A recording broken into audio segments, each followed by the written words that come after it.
සාදරයෙන් පිළිගන්නවා සිරා commerce YouTube channel එකට. අද අපි කතා කරන්නේ ලාභ හෝ අලාභ ප්‍රකාශය ආශ්‍රිතව ලේසිම අභ්‍යාසයක්. අපි යමු ගානට මේක ඔයාලයි ගාන.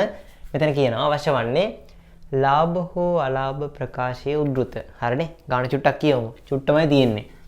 විසල්කගේ ව්‍යාපාරය 25/12/31 දිනට ශේෂ පරීක්ෂුම.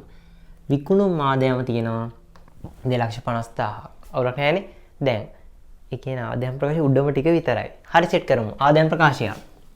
වටිනාකම් තීරු කීයද? වටිනාකම් තීරු 3යි.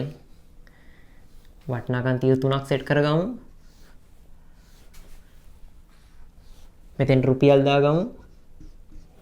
හරි. කඩේ නම ලියන්න මුලින්ම විසල්කගේ ව්‍යාපාරය. විසල්කගේ ව්‍යාපාරය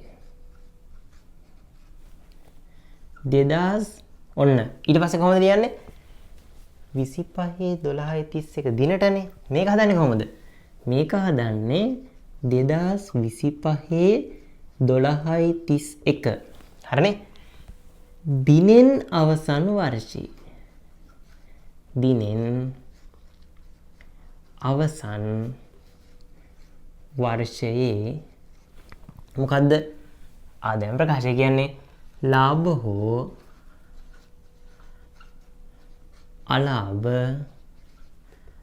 ප්‍රකාශය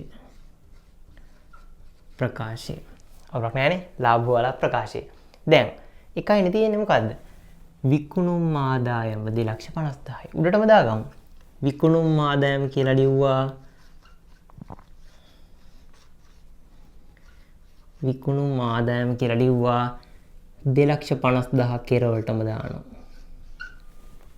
ඔච්චරයි. හරිනේ එහෙනම් මේකට දාලව ඊට පස්සේ තමයි පුතෝ අමාරුම කොටස් ටික කියන්නේ විකුණුම් පිරිවැය කියන්නේ මෙතනින් පස්සේ ආදායම් ප්‍රකාශය දෙන්නේ කොහොමද?